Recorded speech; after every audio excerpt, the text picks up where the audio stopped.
20장 말씀입니다. 출애굽기 20장 1절부터 11절까지의 말씀입니다.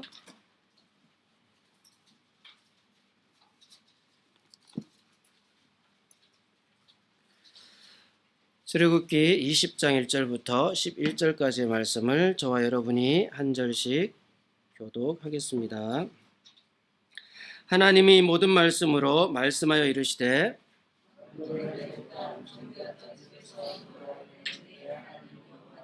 너는 나 외에는 다른 신들을 내게 두지 말라.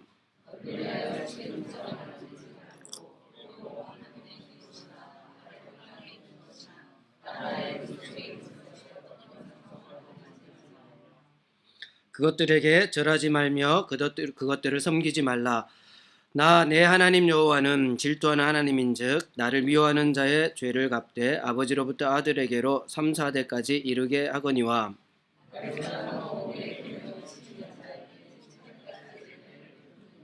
너는 내 하나님 여호와의 이름을 망령되게 부르지 말라. 여호와는 그의 이름을 망령되게 부르는 자를 죄 없다 하지 아니하리라. 여세 동안은 힘써 내 모든 일을 행할 것이나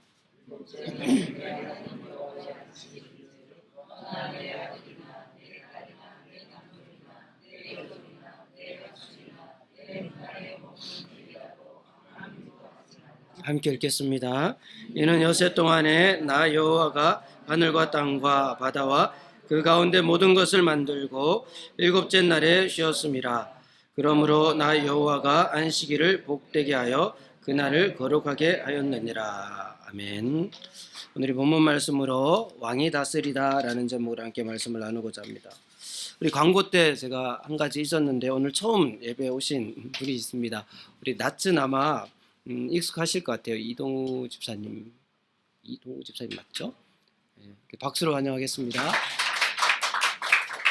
우리 또 혹시 저는 처음인데요 하시는 분 계시나요? 와보니까 오늘 처음인 것 같습니다 라는 분 안 계시죠? 김규도 집사님 저도 처음인 것 같은데요. 늘 새롭습니다. 이런 마음으로 예배를 드리는 것 같습니다. 오늘은 출애굽기 강의 22번째 시간입니다. 22번째 시간.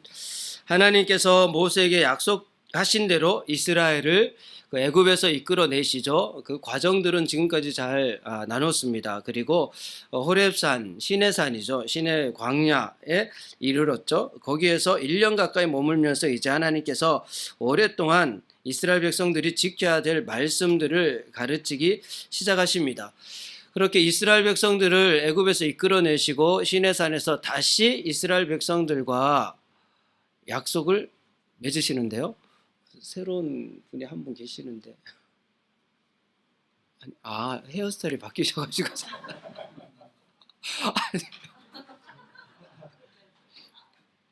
우리 집사님 헤어스타일이 완전히 바뀌셔가지고 새 신자인 줄 알았어요.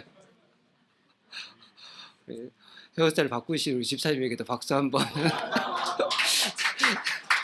새 신자가 되신 것 같습니다. 저 깜짝 놀랐어요.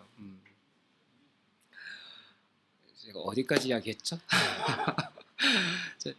시내산까지 이끈 거예요. 그죠? 시내산에 이르렀으면 여기서 다시 이제 언약을 맺으세요. 이스라엘 백성들과 다시 언약을 맺으시는데 하나님께서 이스라엘 백성들을 너를 내 백성 삼겠다라고 말씀하십니다. 나의 거룩한 제사장 나라로 삼겠다. 내 소유로 삼겠다라고 말씀하시죠. 그러니까 내 소유라는 말의 뜻이 세굴라라는 그 히브리어라고 말씀드렸습니다. 세굴라. 이 말은요, 왕국의 가장 값진 보물 이런 뜻입니다. 하나님께서 이스라엘 백성들을 이 세계 온 왕국 모든 나라를 다스리시는 분이 여호와 하나님이시니까요. 그 온 세상에서 너를 가장 소중한 존재로 여기겠다 이런 의미예요. 그리고 이 약속은 오늘까지도 유효하죠. 저와 여러분 하나님의 백성, 하나님의 소유가 된 모든 백성들은 세굴라예요. 이 세상에 존재하는 모든 것들 중에 가장 존귀한 존재, 하나님께서는 나를 그렇게 보시고요. 우리 성도분들을 그렇게 보십니다. 정말 우리의 모든 삶을 다 하신 하나님께서요, 나를 세굴라라고 하세요. 나의 잘하고 못함 이게 아니고요. 나를 하나님 소유로 그렇게 인정하시고 그렇게 늘 바라보신다는 거예요. 그리고 하나님께서 이스라엘 백성들과 그러니까 너는 이제 거룩한 제사장 나라이고 내 소유이니까 이제는 너와 내가 다시 약속을 맺자, 언약을 맺자 이렇게 말씀을 하세요. 근데 조건이 하나 있죠. 19장 5절에요. 너희가 내 말을 잘 듣고 내 언약을 지키면, 너희들이 이제부터 내가 하는 말을 잘 듣고 지키면 너는 제사장 민족이 되는 거야. 너는 이 세상 어떤 것보다 존귀한 존재가 되는 거야. 그렇게 말씀을 하세요. 그리고 그때 이스라엘 백성들은요, 19장 8절에 백성이 일제히 응답하여 이르되 여호와께서 명령하신 대로 우리가 다 행하리이다. 이렇게 응답을 합니다.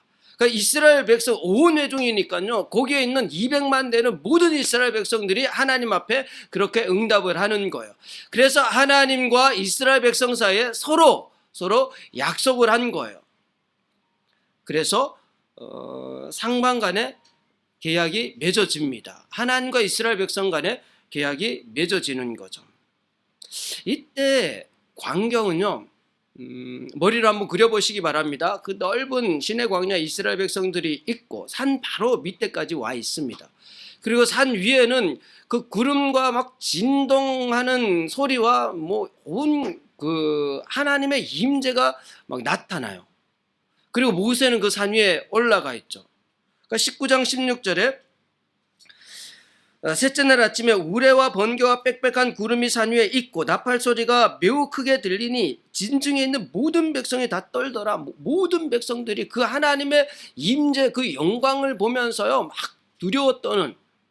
그래서 하나님이 막 이제까지 그렇게 이스라엘 백성 가운데 나타나신 적이 없어요. 이때 시내 산에서 하나님께서요 이스라엘 백성들 가운데 그 면전에서 하나님 나타내 보이시는데 그 위험이 어마어마했죠. 그러니까 이스라엘 백성들은 막 두려워 떠는 가운데 하나님께서 이제 약속을 맺자니까 막 얼떨결에 약속을 맺었어요. 맺고 나니까 과연 그 내용이 뭔지, 하나님께서 지금 듣고 지키라고 하신 그 내용이 뭔지 이스라엘 백성들은 잘 모르잖아요. 거기에 대해서 이제 하나님께서 모세를 통해서 말씀해 주시는 내용이 20장부터 내용인 거예요. 막 두려워서 떨리는 가운데 사인은 했는데 과연 내용이 뭐지? 무슨 내용이지? 어떤 계약이지? 하나님께서 이제 자세하게 말씀해 주시죠. 물론 이 시내산 언약이 우리에게 그대로 적용되나, 우리도 이 모든 것을 듣고 지켜야지 하나님의 백성이 되나, 하나님의 소유가 되나, 그러지는 않습니다. 현대 오늘날 성도들에게 적용되는 언약은 예수 그리스도의 십자가 보혈을 통해서 적용되는 새 언약이에요. 새 언약. 그러니까 옛날의 언약은 아닙니다. 그럼에도 불구하고 이 언약은 그대로 효과가 있어요. 왜냐하면 이 언약을 우리는 다 지키지 못했지만 언약을 완벽하게 지킨 분이 계시다고 말씀드렸죠. 이 모든 언약을 완벽하게 지킨 분이 계세요. 예수님이 언약을 지키셨어요. 로마서를 보면 사도 바울은 예수 그리스도를 믿는 백성들은 예수 그리스도 안에 있다 이런 표현을 자주 써요. 이 말은 예수님이 다 지킨 것으로 하나님께서는 그 믿는 사람들을 인정해 주시는 거예요. 우리도 이 언약을 다 지킨 것으로 하나님께서 인정을 해 주세요. 이게 은혜죠. 우리는 지키지 못했는데도 불구하고 하나님께서는 예수님이 다 지킨 것을 통해서 내가 지킨 것처럼 그렇게 인정해 주세요. 인정해 주세요. 그래서 이것을 은혜라고 합니다. 지금 오늘날 성도들은 이 시내산에서의 그 하나님께서 주신 약속의 말씀들을 다 지키지는 못하겠죠. 그러나 우리 또한 정말 하나님을 사랑한다고 하면 이 계명들에 대해서 관심을 가져야 되고 지키고자 해야 합니다. 오늘 보면 6절에도 보시면은 6절에 너희가 내게 대하여 제사장 20장 6절입니다. 20장 나를 사랑하고 내 계명을 지키는 자에게는, 이 계명은 사실 구원과 무관해요. 나를 사랑하고 내 계명을 지키는 자. 하나님께서 처음부터 계명을 주시면서 이 계명은 사랑과 연관된 거다라고 말씀하세요. 구원과 연관된 게 아니라 사랑과 연관된 거예요. 이스라엘 백성들은 이미 애굽에서 나왔기 때문에 이미 구원받은 백성들이에요. 그러니까 이 시내산에서 언약을 주시지만 듣고 지키면 내 백성이 된다고 하나님 말씀은 하시지만 사실 이미 이스라엘은 애굽에서 나올 때 하나님 백성이 된 거예요. 된 겁니다. 그래서 이후로 하나님 주시는 모든 말씀들도 이 말씀을 못 지킨다고 해서 하나님 백성이 되지 않는 것이 아니라 하나님을 얼마나 사랑하는지와 연관된 거예요. 말씀이. 그래서 요한복음 14장 15절에서도요. 예수님께서 그렇게 말씀하시죠. 너희가 나를 사랑하면 나의 계명을 지키리라. 나의 계명을 지키는 자라야 나를 사랑하는 자니 나를 사랑하는 자는 내 아버지께 사랑을 받을 것이요 나도 그를 사랑하여 그에게 나를 나타내리라. 이 성경의 모든 말씀들은 우리가 하나님을 얼마나 사랑하는지를 나타내는 거예요. 그러니까 하나님의 말씀에 무관심하고 무지하다라는 것은요, 하나님을 사랑하지 않고 있다는 뜻이에요. 정말 하나님을 사랑한다고 하면 하나님의 그 모든 말씀들에 대해서 관심이 가게 되고 또 그 말씀들을 지키고자 노력하게 되는 거죠. 그러니까 이 모든 말씀들은 구원의 조건이 아니고 사랑의 실천이에요. 사랑의 실천. 저와 여러분 하나님 사랑하십니까? 하나님 사랑하세요? 예수님을 사랑하시죠? 사랑하신다면 우리는 말씀에 관심이 있어야 돼요. 그리고 그 말씀을 지키고자 해야 하죠. 근데 오늘날 좀 말씀에 대해서 무지하고 무관심한 성도들이 참 많습니다. 이 마지막 때의 현상이에요. 예수님께서 마지막 때 믿음을 보겠느냐 이렇게 말씀하시면서요. 마태복음 24장 11절에 거짓 선지자가 많이 일어나 많은 사람을 미혹하겠으며 불법이 성함으로 많은 사람의 사랑이 식어지리라. 시간이 지나면 지날수록 하나님에 대한 사랑이 점점 식어져 가요. 왜냐하면 사람들이 자꾸만 세상 일들에 막 관심을 가지도록 우리 마음을 자꾸 뺐어요. 오늘날에도 뭐 전쟁 소식들이 지금 러시아 상황, 우크라이나 상황이 막 급변하고 있잖아요. 하루가 다르게 이렇게 바뀔지 누가 예상이나 했겠습니까? 근데 사람들이 자꾸 그런데 관심을 가지게 돼요. 경제에 관심을 가지게 되고요. 또 여러 가지 전염병에 관심을 가지게 되고요. 그리고 또 여러 가지 거짓 가르침들 때문에 자꾸 우리 마음이 그런데 뺏기면서 하나님에 대한 관심이 점점 약해져 가요. 그 교회조차도 성도들조차도 점점 하나님에 대한 사랑이 식어져 가요. 그래서 다시 한번 우리는 과연 내가 예수님을 사랑하고 하나님을 사랑하고 있나? 정말 사랑한다 그러면 이 말씀에 관심을 가져야 되고 말씀을 지키려고 해야 될 텐데 근데 구약의 말씀은 그럼 오늘날 적용되지 않나? 그러지 않습니다. 그러지 않아요. 하나님께서 이스라엘 백성에게 주신 이 말씀 우리는 십계명이라고 하죠. 사실 이 십계명을 주실 때 그 의미를 다시 한번 우리 새겨봐야 돼요. 그래서 오늘 이제 20장부터 계속해서 이 말씀에 대해서 나누게 될 텐데요. 우리가 이렇게 알고 있는 십계명에 대해서 먼저 나누게 될 텐데 과연 이 십계명의 의미가 뭔지를 다시 한번 돌아보기를 원합니다. 첫째는요. 말씀의 기원이에요. 말씀의 기원. 자, 이 계명이 누구로부터 주어진 것인가? 우린 다 알죠. 하나님이 주신 것이다. 이렇게 알고 계시잖아요. 근데 성경을 비판하는 많은 학자들은 이 십계명이 당시 그 애굽으로부터 유래된 도덕률, 그러니까 모세는 애굽에서 오래 있으면서 애굽의 여러 가지 법이라든지 또 여러 가지 제도를 잘 알고 있으니까 거기에서 참고해서 모세가 만든 것이다 이렇게 주장하는 학자들도 있습니다. 그래서 애굽의 영향을 받아서 기록된 것이 오경이기도 하고 또 십계명이다 이렇게 주장하는 사람들이 있죠. 그 십계명, 사실 십계명이라는 단어는 원어에는 없는 단어예요. 계명이라는 단어가 있죠. 계명. 근데 이 계명이라는 단어도 히브리어로는 미츠오타이라는 단어인데요. 말씀, 뜻 이런 뜻이에요. 말씀, 뜻. 그러니까 하나님의 10가지 말씀 이런 뜻이에요. 특별하게 정해진 10계명 이게 아니라 모든 하나님의 말씀들 중에 먼저 하나님께서 말씀하신 10가지 말씀, 이런 의미예요. 10가지 말씀. 근데 이 말씀의 기원이죠. 누가 말씀하셨냐 하면 20장 1절이 말씀의 기원을 드러내는 본문입니다. 하나님이 이 모든 말씀으로 말씀하여, 하나님이 하신 거예요. 하나님께서. 신명기 5장 3절에는 이 언약은 여호와께서 우리 조상들과 세우신 것이 아니요 오늘 여기 살아있는 우리 곧 우리와 세우신 것이라 여호와께서 산 위에 불 가운데에서 너희와 대면하여 말씀하시매, 하나님께서 이스라엘과 대면하여 주신 말씀이에요.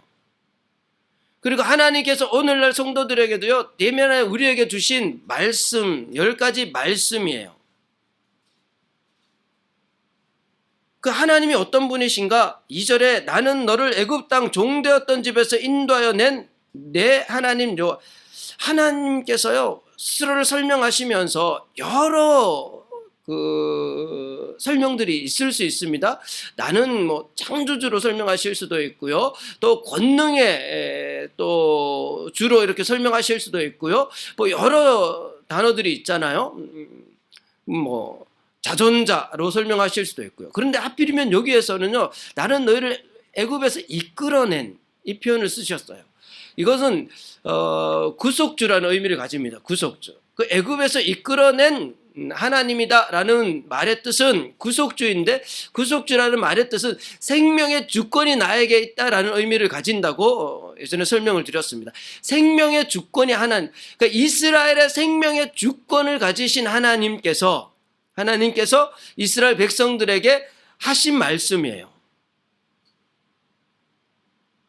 그 말씀을 하나님께서 돌판에 기록을 하세요. 그냥 언어로만 전달하지 않으시고요.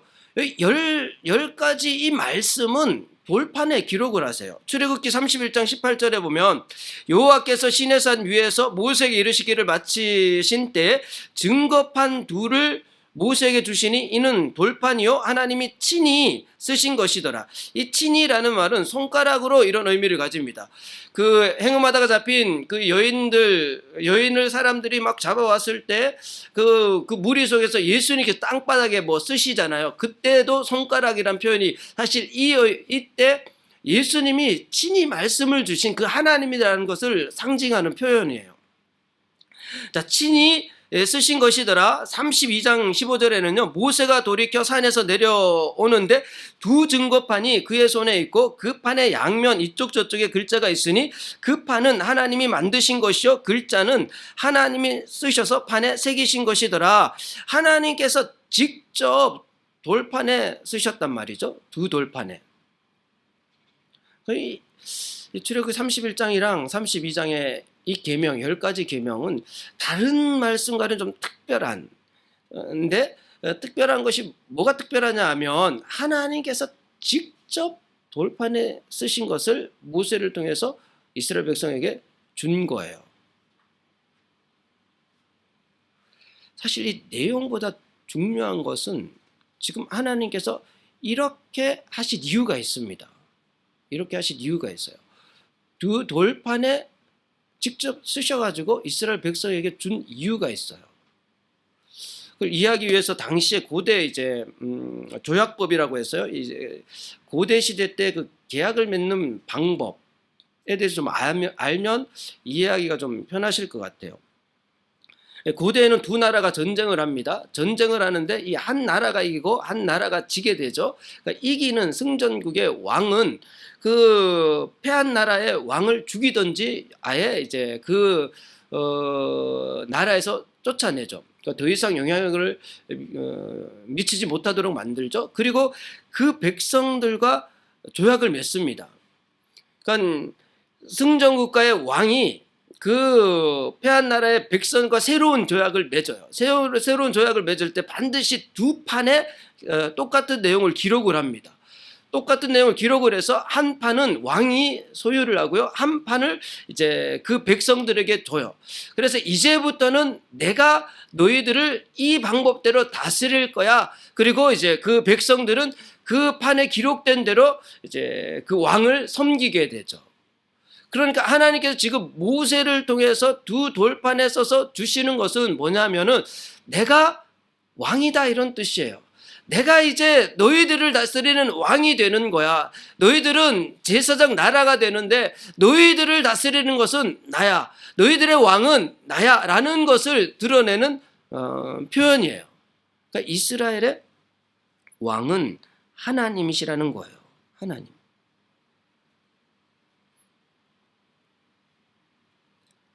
근데 21세기에 들어와서요, 막 세속의 가치관들이 급변하죠. 급변하면서 이 통치 개념에 대한 가치관들도 많이 바뀌어요. 오늘날 다스림, 그죠? 통치하다라는 것에 대한 개념들이 많이 바뀌고 있죠. 그래서 왕이 다스린다라는 것에 대해서요, 잘 와닿지 않아요. 잘 와닿지 않습니다. 근데 고대 왕이 다스린다라는 것은요, 절대적이었어요. 절대적. 그래서 하나님께서 지금 이스라엘 백성들에게 나는 너희들의 왕으로 이제는 너희들을 다스리는 존재야 라는 것을 드러내기 위해서 이렇게 두 돌판에 굳이 직접 하나님께서 쓰셔서 두 돌판을 만드셔서 이스라엘 백성들에게 전해준 겁니다. 오늘날은 어떻습니까? 오늘날 성도들은 과연 하나님을 나의 왕으로 여기면서 살아가고 있을까요? 하나님께서 나를 다스리신다. 하나님이 내 인생의 왕이 되신다. 하나님께서 우리 교회의 왕이 되신다. 하나님께서 이 시대를 다스리는 왕이시다. 하나님께서 이 모든 것을 다스리고 계신다 라는 인식을 하며 살아가는지, 아니면 많은 사람들은요, 세상의 권력자 아니면은 세상의 권세를 가진 어떤 존재, 그들이 다스린다고 여겨요.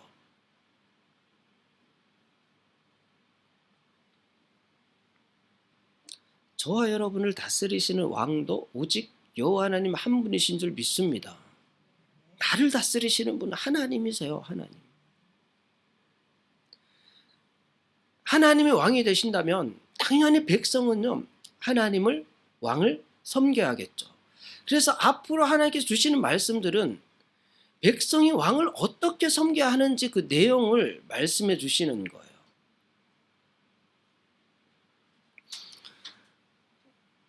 그 중에 오늘은 1계명에서 4계명까지의 내용을 나누도록 하겠습니다. 첫째, 이스라엘 백성들에게 하나님께서 말씀하시는데 3절에 너는 나 외에는 다른 신들을 내게 두지 말라 말씀하십니다. 나 외에, 원어적으로는 내 앞에 이런 뜻입니다. 내 앞에.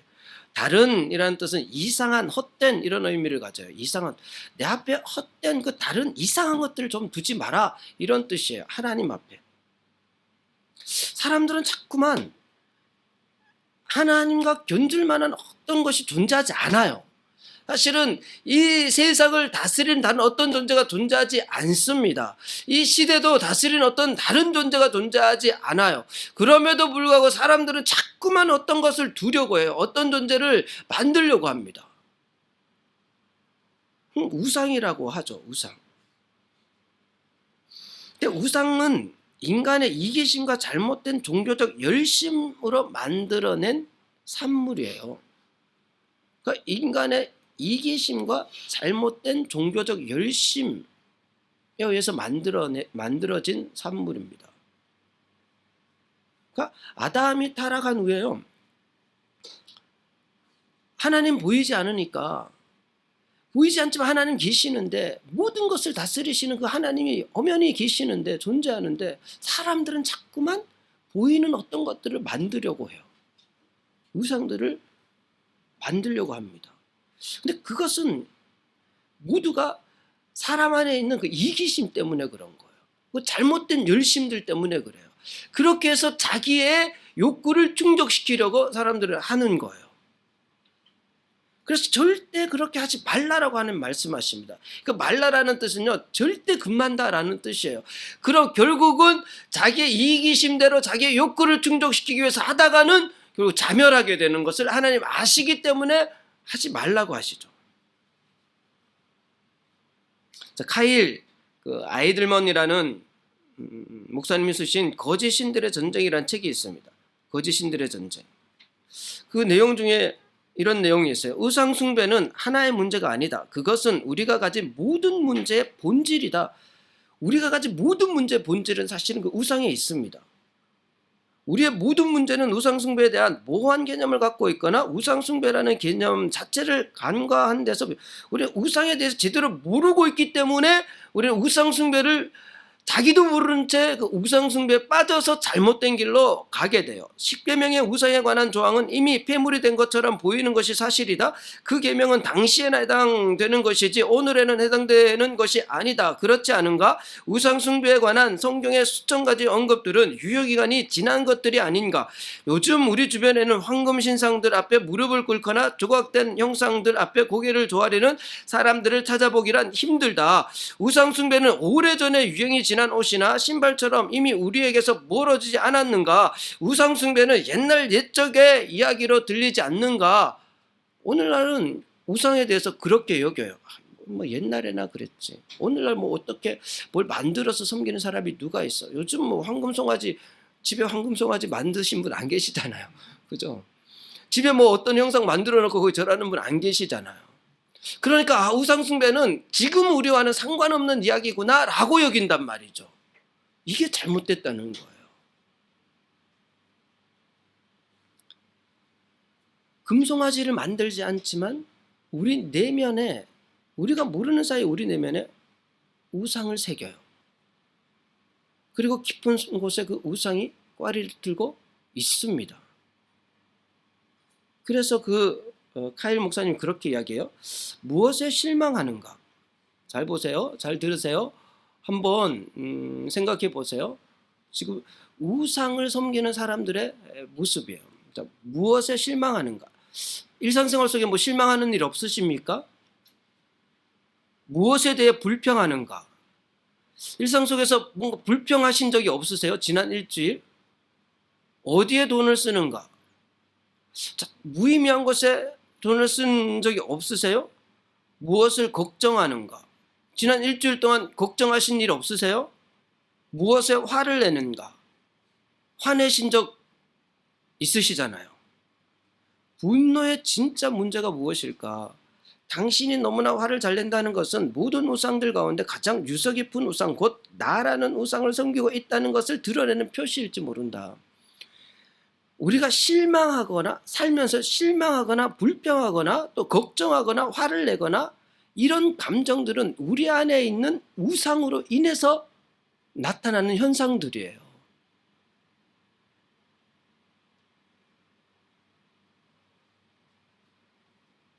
하나님이 왕이시면, 하나님이 다스리실 때는요, 나의 생각과 나의 감정과 모든 것을 다스리실 때는, 그 하나님께서 성령을 통해서 다스리실 때는 그러지 않아요.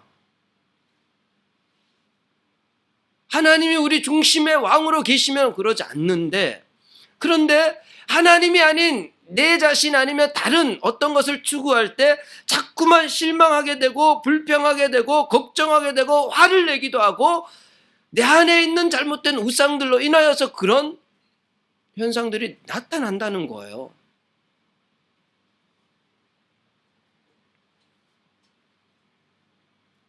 그리고 심지어는 그 내면에 있는 우상을 어떤 형상으로 만들기도 하죠. 4절에는 너를 위하여 새긴 우상을 만들지 말라. 야, 그것을 어떤 형태로 좀 만들지 마라. 하나님께서 말씀하십니다. 하늘에 있는 것이나 땅에 있는 것이나 물속에 있는 것이나 어떤 것도 만들지 마라. 어떤 것도.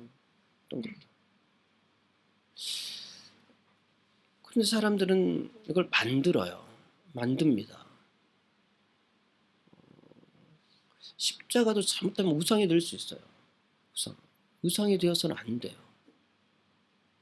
예전에 제가 한번 말씀드린 적이 있습니다. 어떤 오래된 교회인데요. 목사님이 그 오래된 교회 이제 몇십 주년 기념으로 교회 안에 기념 돌을 하나 이렇게 뒀대요. 그래도 하나님께서 우리 교회를 세우도록 하시고 정말 감사하다 해서 이제 그 기념으로 하나를 뒀대요. 그 언제부턴가 보니까요, 이 새벽 기도가 끝나고 나서 어떤 권사님 한 분이 항상 고개 한 바퀴 돌고 가신대요. 가만히 보니까 새벽 기도 끝나면 그냥 가셔도 되는데 꼭 거기에 들렀다 가신대요. 야, 저게 또 우상이구나, 우상이구나. 그걸 치우셨대요. 그래서 우리는 이상하게 자꾸만 그런 어떤 뭔가를 만들려고 하는, 그리고 우상이라고 하면 꼭 뭐 금신상 이렇게 생각하시면 안 됩니다. 우리 안에 하나님이 왕이신데 내 스스로가 뭐 나를 통제하려고 하는 그 어떤 것들, 근데 그걸 또 어떤 형태로 만들려고 하는 그런 경향들이 있거든요. 근데 하나님께서 왜 만들지 말라고 하냐 하면요, 거기에 절하지 말고 섬기지 말라라고 말씀하시는데, 이 섬기다, 5절에 섬기다라는 말이요, 종이 되다 이런 의미를 가져요. 종이. 그걸 섬기면 거기에 자꾸만 종이 돼요. 거기에 노예가 돼요. 하나님께서 정말 사랑하는 그 백성들에게 원하시는 삶은요, 자유함입니다. 자유함. 하나님께서는 우리에게 참된 자유함을 주기를 원하세요. 그 요한복음 8장 32절에도요, 진리를 알지니 진리가 너희를 자유롭게 하리라. 34절에요, 죄를 범하는 자마다 죄의 종이라. 종은 영원히 집에 거하지 못하되 아들은 영원히 거하나니 그러므로 아들이 너희를 자유롭게 하면 너희가 참으로 자유로우리라. 하나님께서 우리가 정말 하나님 안에서 진정한 자유를 누리는 삶을 살기를 원하세요. 어떤 것에도 매이지 않는. 그래서 정말 하나님 다스리신 그 나라 안에서 그 자유함과 구원의 기쁨과 그 한없는 은혜를 누리면서 살아가기를 원하세요. 그런데 우리는 자꾸만 우리 스스로를, 우리 안에 우상을 만들어서요, 그것 때문에 때로는 실망하고 때로는 분노하고 때로 그러면서 그걸 또 어떤 형상으로 만들어서 거기에 매여서 거기에 노예처럼 그렇게 사는 거예요. 하나님 그러지 않기를 원하세요. 그렇게 살면 그것이 죄인데, 죄를 갚되 아버지로부터 아들에게로 3, 4대까지 이르게 하거니와, 이 말씀이 하나님께서 막 연좌제로 너가 죄를 지으면 너 아들에게 너 그 죄를 물을 거야, 갚도록 만들 거야, 이런 의미가 아닙니다. 이런 의미가 아니고, 그렇게 매여서 살면, 이 여기에서 쓰는 죄라는 아온이라는 단어는요, 그 죄의 내적인 측면을 강조하는, 하마르타라는 이런 단어와 좀 달라요. 내적인, 그 내적으로 흐르는 죄. 그래서 그런 의미예요. 아버지가 알코올 중독자가 되면 그렇게 막 살면은 알게 모르게 그 자녀들이 영향을 받아요. 뭐 거기 극단적인 예가 아니라도요, 아버지가 아주 감정적인 그런 성품을 가지고 있으면 자녀들은 거기에 영향을 받아요. 자녀들도 감정적이게 됩니다. 이 흐름이 3대, 4대까지 간다라는 거예요. 3대, 4대까지. 그러니까 우상에 매여서, 뭔가에 매여서, 내가 어떤 것에 매여서 그렇게 살게 되면 나도 모르는 사이에 우리 자녀들도 거기에 영향을 받으면서 3대, 4대까지 이어져 가는 거예요. 하나님께서 원하시는 삶이 아니라는 거죠.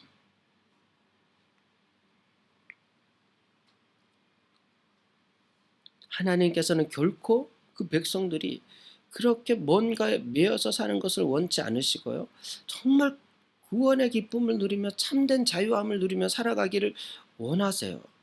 그런 모습을 보면, 뭔가 매여서 살아가는 그 백성들을 보면 하나님께서 막 참지 못하세요. 그래서 하나님 질투하시는 하나님이라고 그렇게 표현을 하세요. 질투하시는 하나님. 하나님 무슨 질투하실까? 근데 카일 목사님이 그렇게 이야기해요. 우리는 맑은 생명의 물을 마음껏 마실 수 있다. 우리는 정말 이 맑은 물을 마음껏 마실 수 있는 하나님의 엄청난 은혜를 우리는 누릴 수 있는 존재들이에요. 근데 우리는 맑은 생명의 물을 마음껏 마실 수 있다. 오직 그리스도께서만 우리에게 주실 수 있는 생명의 물을 마음껏 마실 수 있다. 하지만 충격적이게도 그것보다 그것이라는 말은 그 폴 코펜이라는 그 목사님의 표현에 보면요, 인간들은 변기통에 물을 마신 다음 이보다 더 좋은 물은 있을 수 없어라고 말하는 그런 존재와 같다. 그러니까 변기통에 물을 마시고 야, 이것보다 더 좋은 물은 없어 라고 말하는 그런 존재와 같다라는 표현을 빗대서 그런 것보다 훨씬 더 못한 역겨운 것들을 택한다. 그러니까 예수 그리스도로 인해서 주어지는 그 맑은 생명의 물이 있는데 사람들은 그보다 훨씬 역겨운 다른 것들을 막 택해요. 그럼 거기에서 만족, 야, 이것보다 더 좋은 물이 없어. 오물을 마시면서 이것보다 더 좋은 것이 없어. 하나님께서는 정말 크고 놀라운 것들을 우리에게 주고자 하신다. 따라서 우리가 그것을 무시하고 훨씬 못한 것들을 택하는 것을 보실 때 그런 우리의 모습을 보고 하나님께서 근심하시면서 그래서 하나님 질투하시는 거, 하나님을 만드는 것은 바로 우리의 그런 어리석은 행동이다. 우리를 향한 하나님의 질투는 가장 의로운 질투요 가장 깊은 사랑의 질투다. 하나님은 우리가 막 그 오물을 마시면서 거기에 만족하려고 하는 그런 모습을 보면서 참으실 수가 없는 거예요. 참으실 수가 없는 거예요. 그런데 오늘날 많은 기독교인들은 사실 우상에 대해서 막연하게 생각하고 정확하게 알지 못해서요. 스스로 알지 못한 채 우상을 만들어가고 있죠. 그러면서 거기에서 어떤 만족을 추구하려고 결국 그게 이기이고 자기의 잘못된 종교의 열심인데 거기에 매여 있어요. 거기에 종이 되어서 살아간단 말이죠. 하나님 그거 보시면서 너무 불편하시니까 막 질투하시는 하나님. 그거 좀 바꾸시려고. 이스라엘 백성들이 그런 모습들을 좀 바꾸시려고 하나님께서 지금 광야의 길을 걷도록 하시는 거예요. 우리도 마찬가지죠.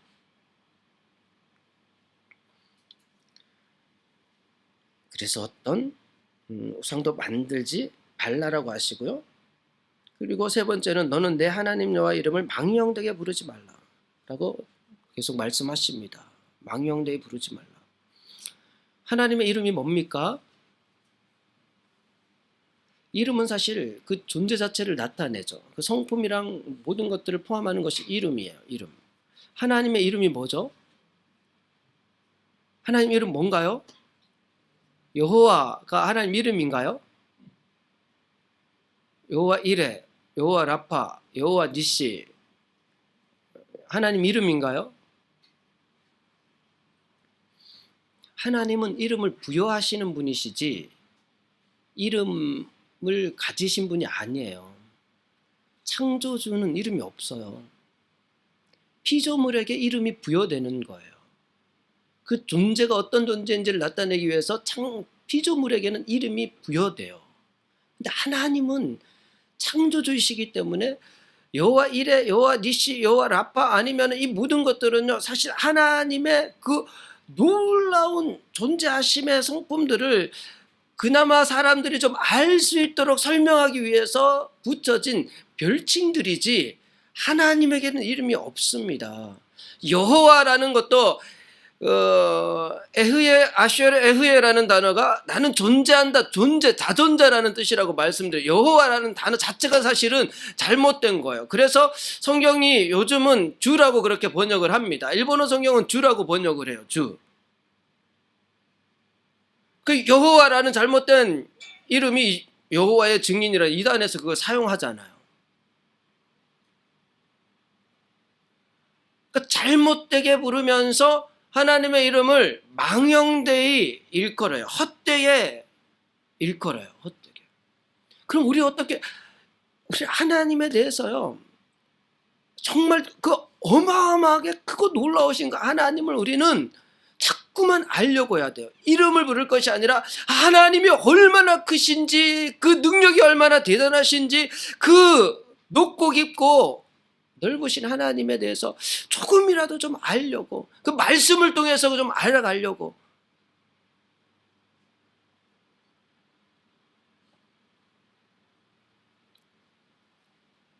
오늘날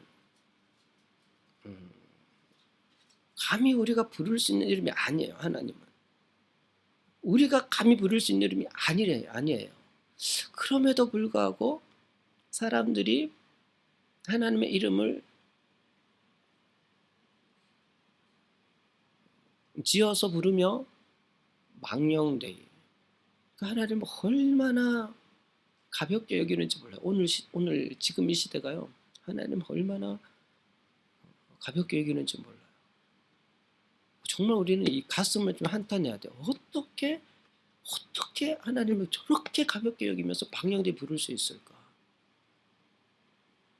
그 싱클레어 퍼거슨 목사님이 잘 정의한 것 같아요. 온전한 그리스도에서요. 기독교를 가장한 세속적인 자기 수용의 복음에 빠져 있는 오늘날 교회. 적고 나중에 한번 묵상해 보세요. 오늘날 교회 성도들의 모습은 기독교를 가장한 세속적인 자기 수용의 복음. 기독교인 척하면서 세속적인 자기 수용이라는 말은요, 자기에게 맞춘 복음이에요. 하나님의 이름을 하나님 이런 분이야. 그러면서 자기가 그렇게 정해놓고 하나님을 거기에 맞추는 거예요. 하나님은 이런 분이셔. 이렇게 정해놓고 하나님을 거기에 맞춰요.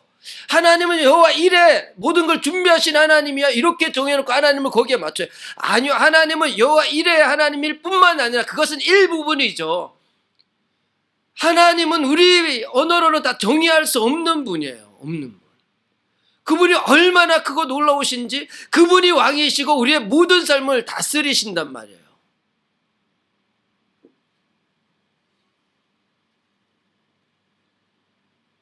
그리고 하나님께서 계속해서 말씀하시죠. 안식일을 기억하여 거룩하게 지키라. 안식일의 뜻도요, 그 쉬는 것이 아니라고 말씀드렸죠. 그러니까 안식일 원어에는 그 안식의 날 이런 뜻이에요. 그 안식의 날. 그 안식은 어느 때 안식을 말하냐면 창세기 2장 1절 2절에서 말하는 안식입니다. 모든 안식의 기원이 창세기 2장 1절 2절이에요. 창세기 2장 1절에 천지와 만물이 다 이루어지니라. 하나님이 그가 하시던 일을 일곱째 날에 마치시니 일곱째 날에 안식하시니라. 이 안식의 의미는 완전하신 하나님의 온전한 창조라고 말씀드렸죠. 그 완전하신 하나님의 온전한 창조 안에 내가 있다라는 것을 기억하도록 안식일을 지키라고 하시는 거예요. 완전한 하나님의 온전한 창조 안에 내가 있다면 왜 우리는 실망할까요? 왜 우리는 또 화를 낼까요? 왜 우리는 어떤 것을 또 막 추구하면서 그렇게 살려고 할까요? 이미 내 인생이 완전하신 하나님의 온전한 창조 안에 있어요. 이 사실을 알면 정말 순간순간 우리 하나님 앞에 만족하면서 그 충만함 안에서 우리는 기뻐하며 살게 되는 거죠. 그 우리 삶 속에서는 막 하나님에 대한 그 기뻐함과 그 찬양함들이 막 끊이지 않아야 돼요. 사실은 그 하나님 왕 되신 하나님께서 나를 다스리신다. 이 사실을 깨달으면 막 너무너무 순간순간이 기쁘고 막 하나님에 대한 찬양과 하나님 너무 감사합니다. 어떤 일이 내 뜻대로 되지 않았어요? 걱정할 게 아니에요. 왜냐하면 이걸 또 하나님 뜻이 또 이루어지니까. 하나님의 계획이 또 이루어져요. 내 뜻이 아니라 하나님의 뜻이 하나하나 이루어져요. 내가 원하는 일이 맡깁니까? 그거 걱정할 게 없어요. 왜냐하면 그걸 통해서 하나님의 뜻이 또 이루어지니까요. 모든 것은 완전하신 하나님의 온전한 창조 안에서 이루어지니까요. 그러니까 어떤 일이 있더라도 우리는 하나님 앞에서 우리를 기뻐하게 되고 하나님을 찬양하게 되고 그런 삶을 우리 일상에서 살게 되는 거예요. 그게 왕이신 하나님이 나를 다스리신다는 사실에 대해서 명확히 아는 성도들의 삶의 모습이에요.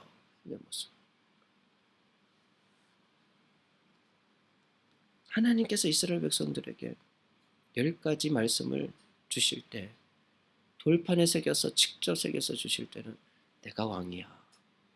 내가 왕이야. 내가 이제 너희들을 다스릴 거야. 이 만물을 창조한 내가 이제 너희들을 다스릴 거야. 라고 말씀하고 계시는 겁니다. 너희들은 그 왕을 섬기면 돼. 그 왕을. 오늘날 우리에게도 말씀하시죠. 하나님께서 내가 왕이야. 너희는 내 백성이야. 내 소유야. 어떤 왕국의 어떤 것보다 존귀한 존재들이야. 그러니 너는 나를 섬기면 돼. 다른 우상 제발 좀 섬기지 말고, 다른 데 자꾸만 마음 두지 말고,